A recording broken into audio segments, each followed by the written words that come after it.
ಮನೆಯಿಂದ ಫೋನ್ ಬಂದಿತ್ತು ನಿಮಗೆ ಆಕ್ಸಿಡೆಂಟ್ ಆಗೈತಂತೆ ನಿಮ್ಮ ಮನೆಯಿಂದ ಫೋನ್ ಬಂದಿತ್ತು ಹೋಗು ನಾಳೆ ಬಾ ಹೋಮ್ವರ್ಕ್ ಯಾರು ಮಾಡ್ಕೊಂಬಂದಿರ ತಿಳಿಸ್ರಿ ಫೀಸ್ ಯಾರು ಕಟ್ಟಿರಾ ನೀನು ಫೀಸ್ ಯಾರು ಕಟ್ಟಿಲ್ಲಪ್ಪ ನೀನು ಈ ತಿಂಗಳೇ ಕಷ್ಟ ಇತ್ತು ಸರ್ ಈ ತಿಂಗಳಿದ್ದು ಮುಂದಿನ ತಿಂಗಳಿದ್ದು ಸೇರಿಸಿ ಕೊಡ್ತೀನಿ ಸರ್ ಸರಿ ನಮ್ಮ ಅಜ್ಜನ್ ಮಗನ್ ಮೊಮ್ಮಗಂದು ನಾಮಕರಣ ಇತ್ತು ಹೋಗಕ್ಕಾಗ್ಲಿಲ್ಲ ಯಾಕೆ ಹೇಳು ನೀನ್ ಫೀಸ್ ಕಟ್ಟಿರ್ಲಿಲ್ಲ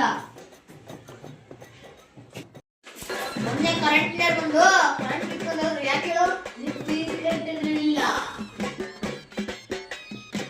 ದಾರ ಐತಿ ಕತ್ರಿ ಐತಿ ಹೊಲಕ್ಕೆ ಬಟ್ಟೆ ಇಲ್ಲ ಯಾಕಂದ್ರೆ ನೀನ್ ಫೀಸ್ ಕಟ್ಟಿಲ್ಲ ಟಿವಿ ಐತಿ ಡಿಶ್ ಇಲ್ಲ ಯಾಕಂದ್ರೆ ನೀನ್ ಫೀಸ್ ಕಟ್ಟಿಲ್ಲ ಎಲ್ಲಾರ ಹೋಗೋಣ ಅಂತಂದ್ರೆ ಬೈಕ್ ಐತಿ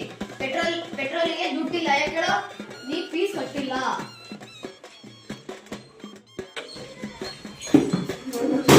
ಮನೆಗೆ ಒಪ್ಪಿಟ್ಟು ಸಹ ಮಾಡಿಲ್ಲ ಯಾಕೆ ಹೇಳೋ ನೀ ಫೀಸ್ ಕಟ್ಟಿಲ್ಲ ಸ್ನಾನ ಮಾಡಕ್ ಹೋದ್ರೆ ಅಂಡರ್ವೇರ್ ಇಲ್ಲ ಯಾಕೆ ಹೇಳೋ ಅದು ಹಂಜಾಟ ಯಾಕೆ ಹೇಳೋ ನೀ ಫೀಸ್